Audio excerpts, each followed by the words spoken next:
Петр, сынок, вот смотрю я на тебя. Какой ты у меня ладный парень. Настоящий потомственный угольщик. Одинокий, чумазый угольщик. Что это за жизнь? Вот каким уважением пользуются стекловары, часовые мастера, даже музыканты по праздникам. А вот появится Петр Мунк, добело отмытый, нарядный, в отцовской праздничной куртке с серебряными пуговицами и в навехоньких красных чулках.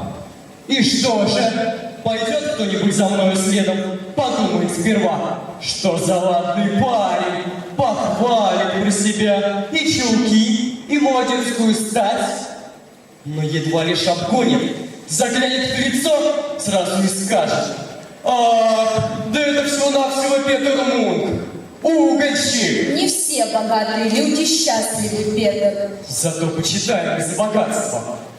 Эх, был бы я так же богат и знаменит, как король танцев, и смог бы, как он, бросать музыкантам таллеры. Откуда только взялись у него эти деньги? Мать, дай денег, пойду смотреть, как живут богатые люди, хоть у дверей. Опять ты за свое.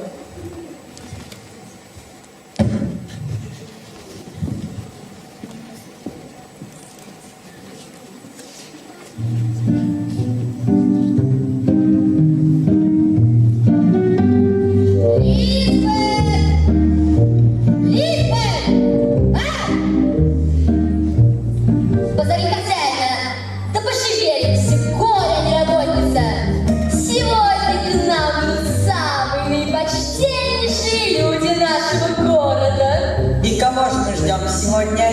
О! Сам король танцев и самые богатые дамы, аккуратней, посидят нас сегодня. Элизабет, не забудь, ведь сегодня игра в гости. Готовь. Приносит нам денег больше, чем эти гости. Наипочтеннейшие, уважаемшие. Да и самые богатые. Как же вам рад. Ведь никто так не сорит деньгами, как вы. Что за бред? Он хотел сказать, что никто так не полюбит танцы, как вы. Ну, пожалуй, приступим. На что же мы играем сегодня? Конечно, на самый зажигательный танец. Тогда начнем.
А это еще кто? Сейчас посмотрю. Никому бы я не посоветовала выходить сейчас за дверь. Кто бы не вышел, назад не вернется. Ведь нынешней ночью голландец Михель рубит себе деревья для нового плода. Одна ты, раззява, не знаешь хозяина каменных сердец,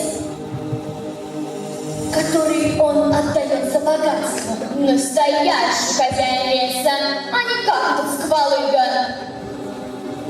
Столько условий, в обмен всего на 2 желания. Сначала вовремя родить, потом много потрудить. И все это при том, что ты не забудешь слова этой идиотской, просто невероятно идиотской песенки, без которой он вообще не соизволит явиться. Хранитель клада в лесу густом, сочинение зеленых таится твоем. Телец надежды себя называл. Постой, приятель, скажи, какая там последняя строчка? Сделайте милость, скажите мне последние слова. Еще чего вздумал? Я волен петь, что хочу. Скажите мне, что вы пели? А ну отпусти мою руку, а не то. А ты еще кто такой? Петр! Угольщик! А ну убирайся отсюда! Или у тебя появились деньги? Запомни, с такими, как мы, шутки плохи. Запомнить-то я, конечно, запомню. Но не будьте так бессердечны, скажите мне последние слова. А уж не собрался ли ты к стеклянному человечку поклянчить у него на кусок хлеба? Лучше поспеши к Михелю, ему и стишки никакие не нужны. Он сам приходит без приглашения. Без приглашения! Без приглашения! Если я не ошибаюсь, то так. Граница плана в лесу густом, среди деревьев зеленых таится путем. Тебе с надеждой всегда взывал, Тебе с надеждой всегда взывал, до воскресенья свет видал.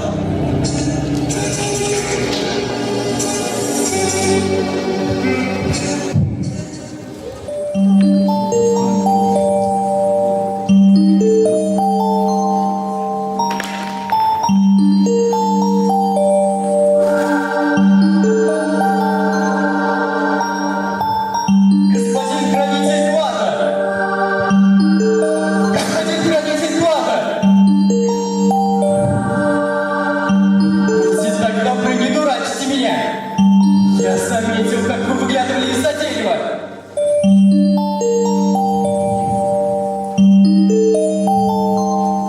Ну, погоди же! Я тебе мигом схвачу!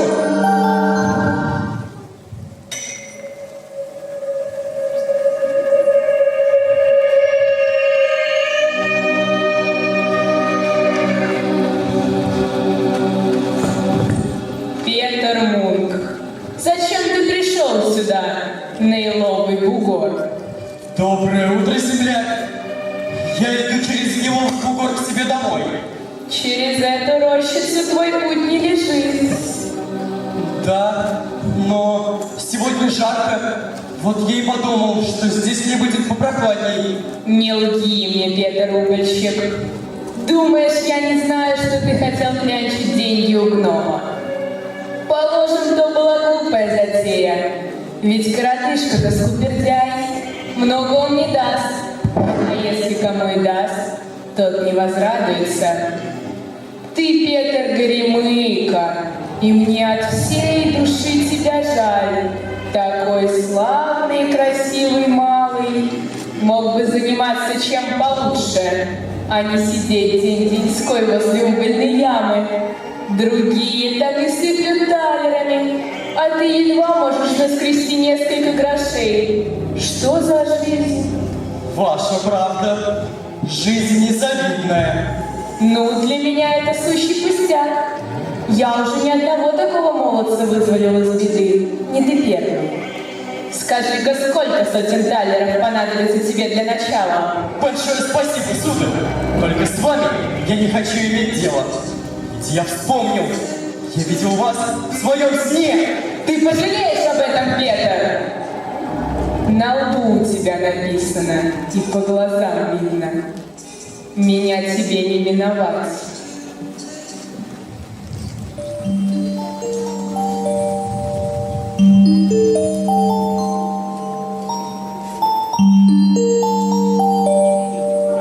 Хранитель клада в лесу густом, среди елей зеленых таится твой дом. К тебе с надеждой всегда взывал, кто в воскресенье свету видал. Хоть ты и не совсем угадал, Петр Угольщик, но тебе я покажусь. Тебе, значит, повстречался этот разбойник, голландец Никин? Да, господин хранитель клада, я здорово испугался. Я пришел, чтобы просить у вас совета. Уж больно мне куда живется. Понимаете, угольщик, он угольщиком и останется. А ведь я еще молод. Вот я и подумал, что из меня могло бы выйти кое-что получше. Например, как судья или король танцев. Петр, об этих двоих я и слышать не хочу. Не презирай свое ремесло. Твой отец и твой дед были достойные люди, хоть и занимались тем же делом, что и ты, Петр. Не хотел бы я думать, что тебя сюда привела любовь к праздности. Нет, господин хранитель клада, я знаю, что праздность – мать всех пороков. Но вы же не станете обижаться на меня за то, что другое дело мне больше по душе, нежели мое собственное. Угольщик – ничтожнейший человек на земле. А вот кладовщики, часовых дел мастера, стекловары – все будут на почтении. Надменность нередко предшествует падению. Что вы, люди, за странное племя? Редко кто из вас бывает доволен своим положением, которое занимает по рождению и воспитанию. Ну, станешь ты стекловаром, так тебе непременно захочется стать лесоторговцем. А станешь лесоторговцем, так тебе этого будет мало. И ты пожелаешь себе место лесничего или окружного начальника. Ну да не печалься, Петр. Я имею обыкновение каждому, кто родился в воскресенье и сумел найти путь ко мне, исполнять 3 его желания. В первых 2 он волен, а в третьем я могу ему и отказать, если желание его глупое. Пожелай ты себе чего-нибудь, Петр. Вы замечательный стеклянный человечек, и не зря вас зовут хранителем клада. Ну тогда я хочу танцевать лучше короля танцев и всегда выигрывать в кости. Глупец, что за пустое желание? Что толку тебе и твоей бедной матери от денег, которые ты будешь оставлять на игру в кости? Всю же остальную неделю ты опять будешь сидеть без гроша и терпеть нужду. Еще одно твое желание будет исполнено. Но подумай как следует и пожелай себе что-нибудь дельное. Ну тогда я хочу себе самый большой стекольный завод во всем Шварцвальде. И больше ничего, Петр? Ну, можно добавить еще лошадь и повозочку. Лошадь, повозочку, ума, вот чего тебе следовало пожелать. Простого человеческого разумия, а не лошадь и повозочку. Но ведь у меня осталось еще одно желание. Вот я и мог бы себе пожелать ума. Нет уж, Петр, тебе еще не раз придется туго. И ты будешь рад радеханем, что у тебя в запасе осталось еще одно 3-е последнее желание. А теперь ступай домой.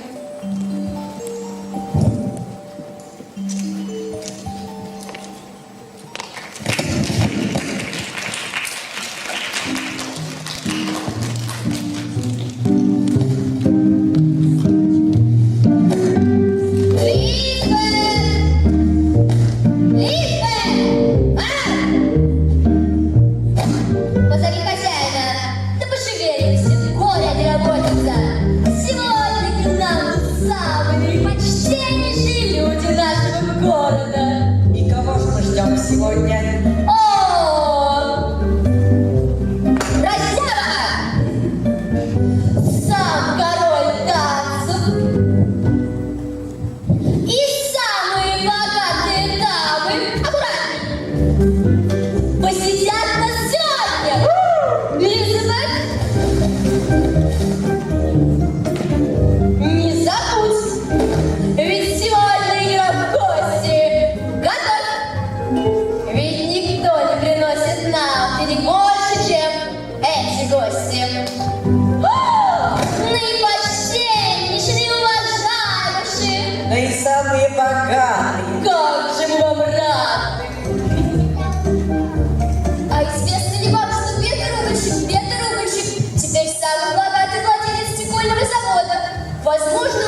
или получил наследство. Поговаривают, уж не в сговоре ли он с лесными духами, что смог так быстро разбогатеть. Да и танцует он 2 лучших самого короля танца. И все время выигрывает в кости. Но дела у него идут не очень хорошо. Ведь он почти не приходит на завод. А что делать с готовым стеклом, он и вовсе не знает. Так это банкротство недалеко. Ну, пожалуй, приступим. На что же мы играем сегодня? Конечно, на самый зажигательный танец. Тогда начнем.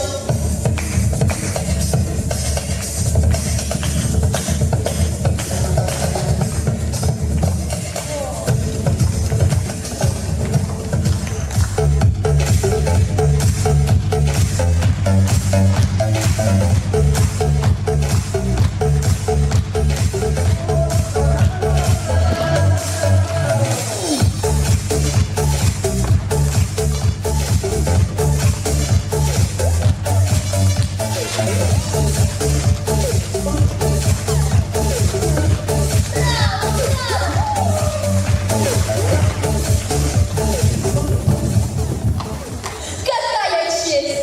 Вы в нашем заведении Петр Мук!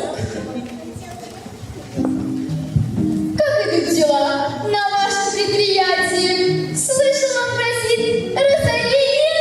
Людям надо о чем-то говорить из зависти. Ну, приступим. Или вы боитесь проиграть мне в очередной раз? Король танцев. А это еще кто? Вся знать здесь! О, господин судья! Петр Мук, как ваше здоровье? Все отменно. Я, как судебный пристав, должен побеспокоить вас от работы игры. Но работа, знаете ли, скажите, из перечисленных взаимодавцев, требующих оценки и возврат долга, я думаю, есть какая-то ошибка, и вы платите по счетам. У меня нет таких денег. Так вы можете заплатить или нет? Отвечайте и будьте добры, пожалее. Мне самим телиться некогда. До тюрьмы добрый час уходу. Жду вас до вечера. И денег у него нет, и дом его описан, и лошади, и повозочка.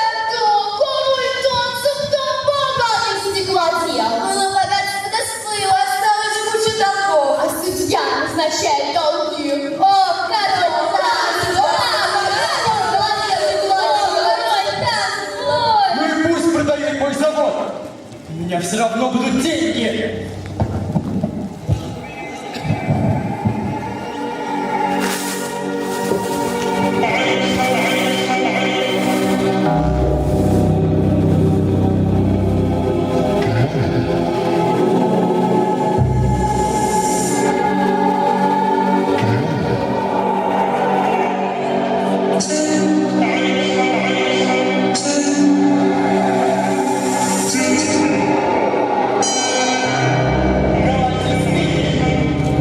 Господин Галатец Михи, Явился, а не то содрали бы шкуру, да продали кредиторам. Ну да не тревожься. Все твои беды, как я уже говорил, пошли от стеклянного человечка, этого гордеца и ханжи.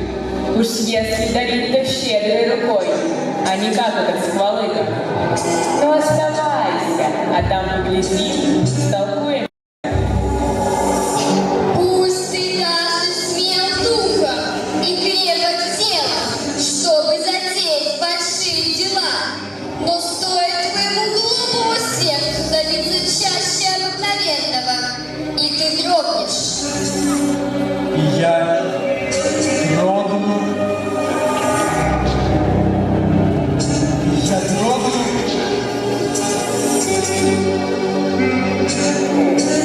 А что заставляло тебя лезть в карман, как только нищий протягивал тебе драную шапку? Сердце? Сердце, опять-таки сердце, ни язык и ни глаза, ни руки и ни ноги, а только сердце. Ты, как верно говорится, принимал все слишком близко к сердцу. Принимал все слишком близко к сердцу. Но разве можно от этого отвыкнуть? сейчас, как я не стараюсь заглушить в себе сердце, оно у меня колотится и болит. Да уж где тебе, бедолаги, с ним сладить? А ты отдай эту бесполезную вещицу и увидишь, как тебе сразу же станет легко. Отдать вам мое сердце? Но как же без него? Я возьму его совсем незаметно. Смотри, все эти люди оставили мне свои сердца с житейскими заботами и волнениями. Ни одно из этих сердец больше не бьется озабоченно и тревожно, а их бывшие обладатели чувствуют себя превосходно и живут богато. Но что же теперь у них вместо сердца? А вот это... Вот оно что. Сердце из мрамора. Но ведь от такого сердца в груди должно быть ой как холодно. Разумеется, но этот холод приятный. И, как я уже говорил, ни тревога, ни страх, ни дурацкое сострадание не достучатся до этого сердца. И это все, что вы мне можете дать. Я надеялся получить деньги, а вы предлагаете мне какой-то камень. Я думаю, 100 000 гульденов на первых порах тебе хватит. Если дашь им достойное применение, то вскоре станешь миллионером. 100 000? Да перестань же ты сердце так колотиться. Скоро мы с тобой простимся. Навсегда. Ладно, Михель, давай мне деньги и камень. И так уж и быть. Забирай. Я знал, что ты парень с головой.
Не захотел тратиться.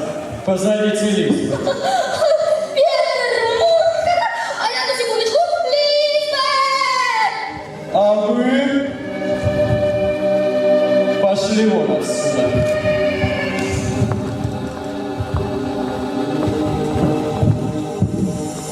Лизбет, у меня к тебе предложение. Я не спрашиваю, согласна ли ты выйти за меня замуж. Да и мне все равно, что ты ответишь. С сегодняшнего дня ты будешь вести мои счета. И не пытайся меня разжалобить. Не получится. Господин Петр, а правда, что вас давно ничего не радует? Ни картины, ни здания, ни музыка, ни танцы. А ваши глаза и уши разучились воспринимать прекрасно. Только осталось из радости, что есть, пить да спать. Да, и теперь я нахожу невероятным, что не могу даже смеяться. Хотя раньше из вежливости искривить рот. Вот так или так. Предупреждаю, не смей раздаривать мое добро бродяга. Или ты принесла с собой приданное, которое можешь раздаривать. Смотри, поймаю хоть раз, накажу.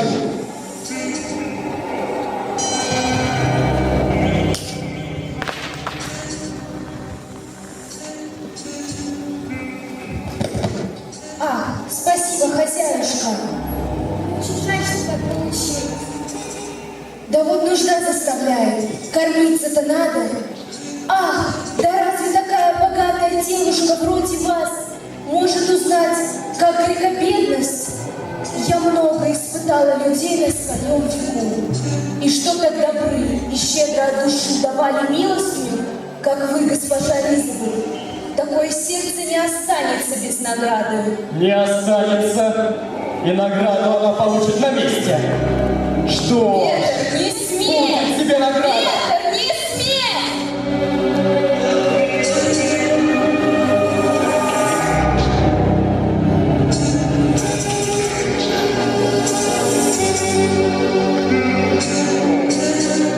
Не трудись искать, Петр Угольщик.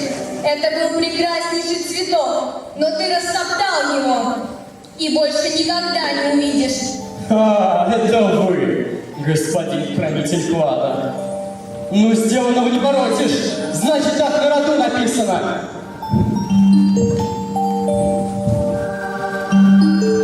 Несчастный, бессердечный человек. Если я и отдал свое сердце, то кто виноват в этом, как не ты, с твоими обманчивыми сокровищами? Ты, злобный дух, привел меня к погибели, вынудил искать помощи у другого. Ты в ответе за все! Червяк, я бы мог раздавить тебя, если бы захотел, ибо ты оскорбил владыку леса. Но ради Лизы, которая любит тебя, я даю тебе день сроку. Если ты не обратишься к добру, приду я и сотру тебя в порошок. Но ведь у меня осталось еще одно желание. Вряд ли я могу его исполнить. И разве каменные сердца могут желать? У тебя есть все, чего требовал твой дурной нрав. И все же вы дали мне 3 желания. Одно у меня еще осталось. Ну говори, послушай, чего ты желаешь? Выньте у меня из груди камень и верните мне мое живое сердце. Разве я голландец Михель, который дает каменные сердца вместе с богатством? Там, у него ищи свое сердце. Он никогда мне его не вернет. Он никогда мне его не вернет.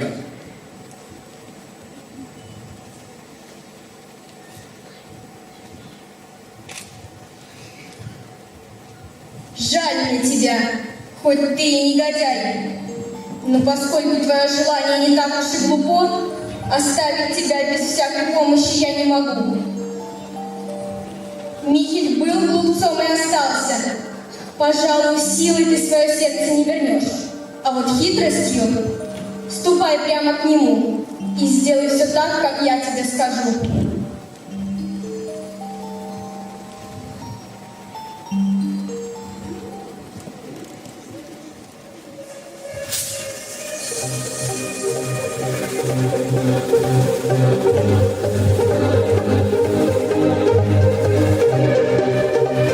Голландец Михель! Голландец Михель! А ты, Михель, пустоплёв! Плохо ты меня провел! Сказал, что в груди у меня камень, а мое живое сердце, мол, у тебя. А разве это не так? Разве ты слышишь свое сердце? Может, оно у тебя не холодное, как лед? Или ты способен в чем-то раскаяться? Ты просто остановил мое сердце, но оно по-прежнему у меня в груди. Где уж тебе вынуть у человека сердце? Для этого нужно быть волшебным. Уверяю тебя, настоящие сердца хранятся здесь, у меня. Ну и гораздо ты врать. Сердца, что у тебя из воска. Ты богат, спору нет. Но колдовать ты не умеешь. Гляди в этой склянке. Сердце Петера Мунка. Смотри, как оно трепещет. Может ли воск шевелиться? И все же настоящие сердца бьются совсем не так. Что же я докажу тебе? Ты сам почувствуешь, что это твое сердце. Ну как, убедился? Да, твоя правда. Ну, как видишь, колдовать я умею. А теперь давай. Я верну тебе твой камень обратно. Тихонечко, господин Михи. Ты не посмеешь. Попалась рыбка на крючок. А без этих сердец ты никто. Ты никто.